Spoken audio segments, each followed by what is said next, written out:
Piggy and the Thunderstorm by Joanne Barkin, illustrated by Tom Cook. Dazzle, zap, crash, boom!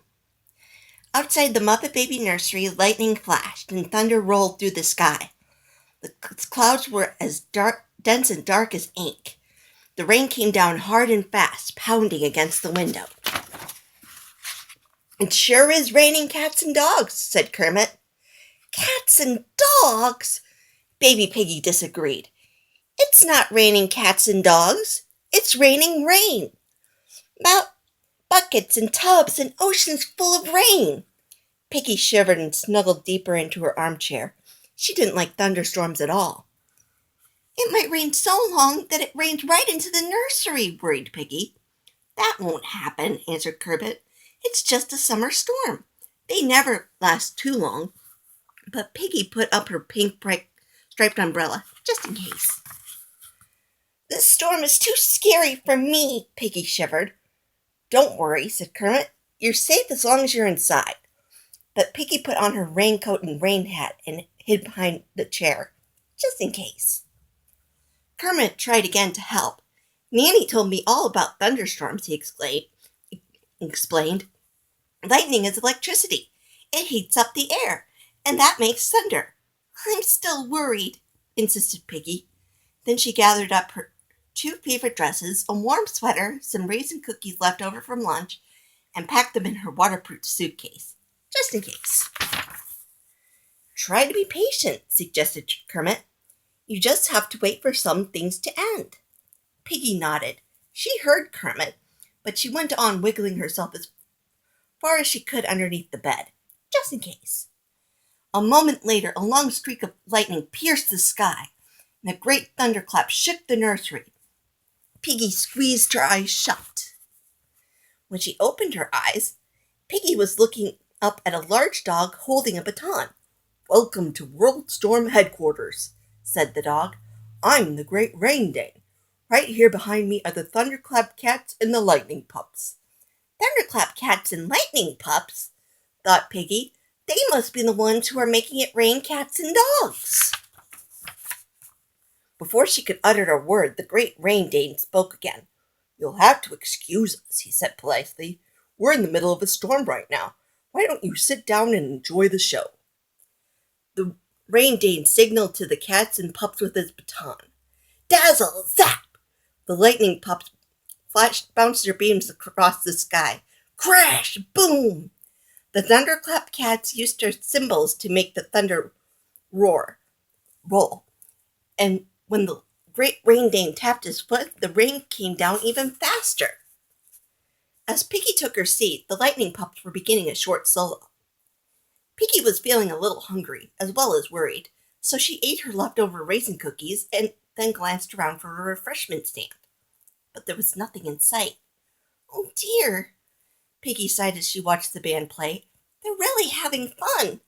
They'll probably play for a long, long time.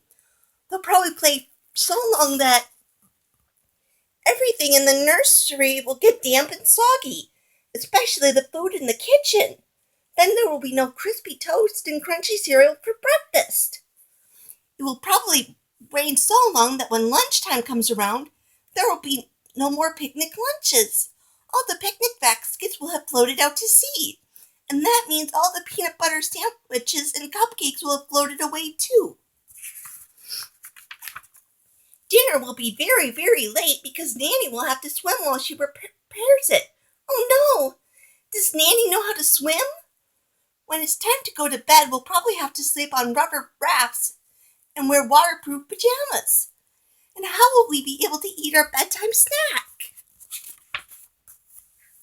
Piggy was getting more worried and hungry every minute. "Mr. Great Rain Dane," she shouted above the noise of the thunder and rain, "when is this storm going to end?" The Rain Dane continued waving his baton and tapping his foot as he turned to speak to Piggy. "Try to be patient," he called out. "You just have to wait for some things to end." "That sounds familiar," said Piggy. The Thunderclap Cats stepped up to the front of the stage to do their solo. Wondered Piggy. Won't all this rain make their cymbals get rusty and break? What if all the cymbals in the whole world get rusty and break? What about all the xylophones and the trumpets and the flutes and kazoos? This reminded Piggy that Nanny had promised to take the babies to a concert in the park that night. But if all the instruments get rusty and break, there won't be any concert, and that means no ice cream at intermission. If there are no instruments left in the world, there will be no music for the circus. And then there will be no circus, and that means no hot dogs or cotton candy. Then there will be no music for the movies, and that means no popcorn.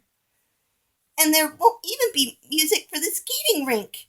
No skating rink, and that means no hot chocolate with marshmallows.